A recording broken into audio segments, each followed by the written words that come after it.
parlement tey xëy na wax ci visite bi nga xam ne premier ministre bu Nouakchott def na ko fii ci Sénégal ci teewaayu moom premier ministre bu Sénégal Ousmane Sonko ñu waxtaan ci lëkkaloo ci ñaari réew yi waaye tamit ci li nga xam ne moo leen lié nan la ñuy def ba gën a mën a ñoŋal nekkinu ñi nga xam ne ñoo nekk foofu waaye tamit ñi nga xam ne ñoo nekk fii mu doon ab collaboration bu am solo.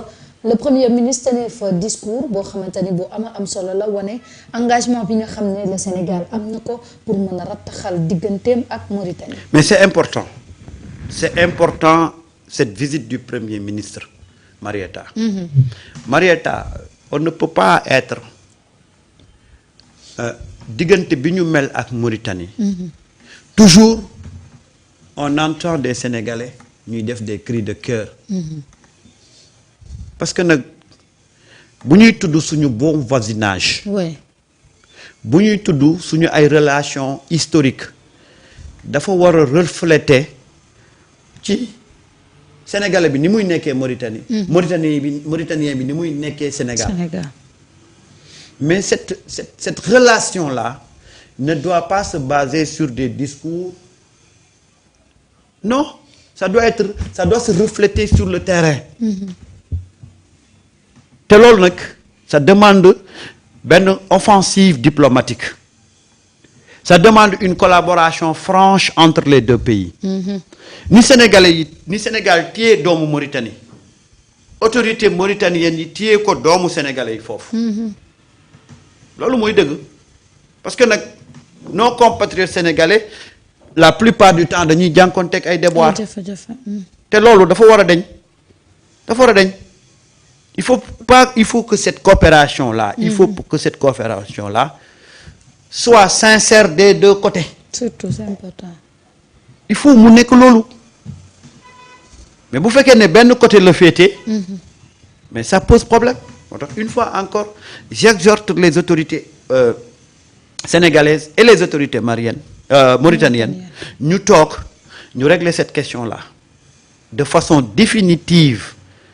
Sénégalais yi nekk Mauritanie ñu xam yan papier la ñu war a am ak nan lañ ko war a amee ñu wutal leen ko pour ñu may leen tranquillité ñu liggéey fa tranquillement. Surtout. Ça c'est très important. ñu faciliter leen l'obtention des documents et que ces documents-là bu ñu ko amee mais mu mënul leen servir li nga xam ne moo tax ñu yor document bi mais su fekkee ne yow dañ lay wutloo document nga am document bi ba pare te le document ne te sert absolument à rien. Rien du tout. Mais bon sang. Pourquoi chercher ce document-là? Maintenant, je demande aux autorités sénégalaises et aux autorités mauritaniennes vraiment de poser véritablement le débat et de façon sincère nous régler ces problèmes-là. Oui, parce que Sénégal ak Mauritanie yàgg nañ di wax ànd bi yàgg nañ di wax relation yi mais n'empêche qu'à chaque fois il y a des problèmes. À chaque fois qu'il y a des Sénégalais yoo xam ne dañu am problème au niveau de la Mauritanie te loolu nag warul am ci diggante Sénégal ak Mauritanie. warul am moo tax nag cette question-là doit être réglée définitivement pour que le Mauritanien se sente chez lui au Sénégal bu ñëwee Sénégal. Le Sénégalais également se sent chez lui bu dekkee Mauritanie. S'il y a des documents à avoir ñu wax leen ko yombalal leen ko et moi je pense que avec cette nouvelle diplomatie de proximité-là, ben, nos autorités réussiront à régler ces questions-là. C'est des questions ô combien importantes. Parce que les Sénégalais, ils les voient. Ils les voient, ils les voient. Donc, c'est ce qui a importance ci suñu diggante ak Mauritanie. Waaw histoire boole na leen. Géographie boole na leen. Société boole na leen. Maintenant nag il faut ñu jëmal loolu traduire ko en acte. oui da lay wan rek taxawaay bi nga xam ne suñu autorités yi am nañ ko quand même jëmale ko ci suñu ay pays voisins. loolu tamit lu am solo la parce que nag bay sa weewu tànk. xam nga loolu.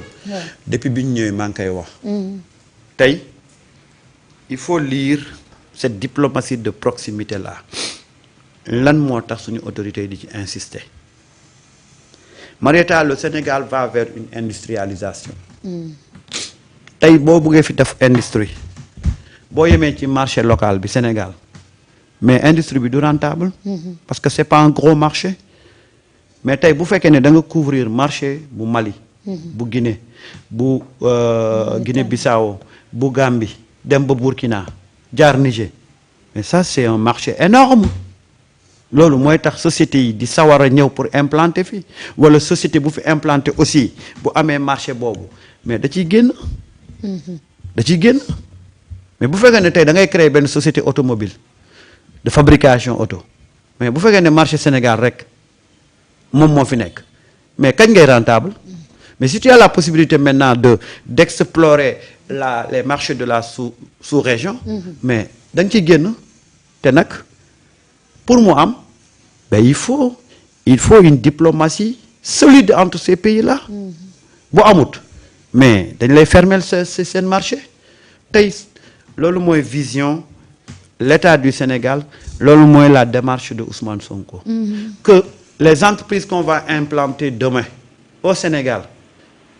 seen siège dana nekk Sénégal ñuy produire au Sénégal mais c'est à partir du Sénégal que ces entreprises vont conquérir les autres marchés te loolu nag wax dëgg fa yàlla écoute c'est une démarche pertinente. mais boo yemee Sénégal rek. Sénégal du marché du marché. Samba yaa ngi wax ci wàllum industrialisation nga xam ne fa lañ jëm li jeexal nit ñi doy Samba. nga nekk ci nguur pendant 12 ans. amul benn industrialisation. zéro moo fi am. ñu ne da nga leb xaalis Ousmane parlé hier ci dette cachée bi. xaalis boobu nga leb fan nga ko dugal. kenn xamut. ñu ne déeta waaye nga am ay ressources naturelles. te sa ressource naturelle ya nga am daanaka lépp yow la nga ci am as tuut la. nga defee ko nu mu la neexee ba yow li nga toog pendant 12 ans du dara loo fa def ci wàllum industrialisation. loolu de moo fi am loolu mooy fayit bi gën a mag ci Macky Sall parce que milliards yi ñu lay tuddal ci réew mi yëpp fan la dugg ngay laajte. et combien de milliards on a dépensé combien de milliards. bëri na de xam nga Marieta ñu bëri dañuy fàtte de 12 ans yi fi Macky Sall di def. def yëpp zéro industrialisation. zéro amul benn. ñun dañ koy fàtte defu fi benn industrie de. léegi xaalis bi doon dugg ci réew mi fu mu jëm. moo indi dette cachée yeeg. xaalis bi ñu jël dugal ko caxatee kook yooyu yëpp moo ko indi voilà un peu tey lii la fi suñu autorités yi fekk defaroo industrie yàq nga agriculture bi xaalis ba nga leboon jël ngeen ko pasare ko ba tey bor bi sénégalais ñoo koy gàddu voilà un peu le tableau sombre du régime de Macky Sall. tey nga bëgg ko régler et on nous parle de il faut unité et réconciliation. Notre problème, ce n'est pas une histoire de réconciliation ou d'unité. Notre problème, c'est aujourd'hui, on a confié ce pays-là à des gens. Ils ont mis ce pays-là à genoux. Ils doivent rendre compte. C'est le problème au Sénégal. Nous sommes unis. Nous n'avons pas de problème. Mais l'union sur le moyen, pourquoi ces gens-là nous confient l'un de jox leen ay milliards ñu bàyyi fi dëkk bu nekk ci 4e sous-sol. Le problème est très simple. Si on arrive à régler ces questions-là, Marieta, si on arrive à régler ces questions-là, di nga xam ne Sénégalais yi amuñu problème. amuñu kenn problème. waaye si on ne les règle pas, ben écoute, on va pas se réconcilier avec ces gens-là qui ont dilapidé ce pays-là. On va pas se réconcilier avec ces gens-là yi nga xam ne bi ay sénégalais wàccee ci mbedd mi di revendiquer li nga xam ne mooy seen droit de façon démocratique. ñu rey leen ñooñu la ñu amal problème mais on n'a pas de problème avec les sénégalais. Les sénégalais n'ont pas de problème entre eux. ñu confié woon suñu réew mi ñu yàq xaalis bi la ak ñi nga xam ne tey ay sénégalais dañu jógoon wàcc ci mbedd mi di manifester. ñii ñu rey leen ñii ñu gaañ leen ñooñu nag du ñu Sénégal rek ñooñu boo leen jëlee c'est une minorité. Mais les Sénégalais n'ont pas de problème. Les Sénégalais n'ont pas de problème. Les Sénégalais, ils ont des problèmes avec ay groupe de personnes yoo xam ne ñoom la ñu joxoon suñu alal ñu caxatee ko. Les Sénégalais ont des problèmes avec benn groupe de personnes boo xam ne ñoom la ñu joxoon ay responsabilités ñu abusé ci. Voilà le problème.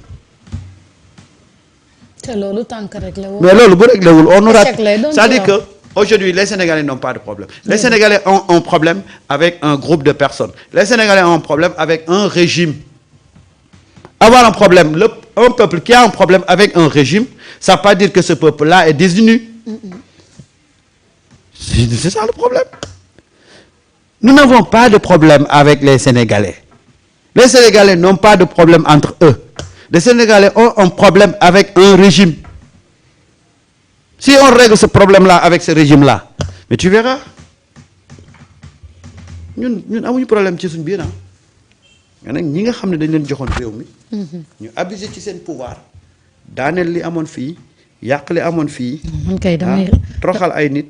rey ay nit ñooñu la Sénégal amul problème. buñ ko réglé rek. jàmm ne ñooy waaw ci dëkk bi. waaw.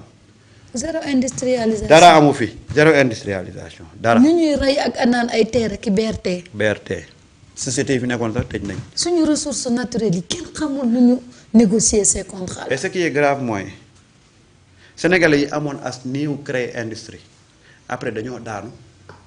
parce que jàppale wuñ leen. boo xoolee Ablaye Wade bi muy dem. Il y avait des Sénégalais qui avaient investi un peu dans les hydrocarbures. Mais bi ñu ñëwee ni ñu defaloon la part belle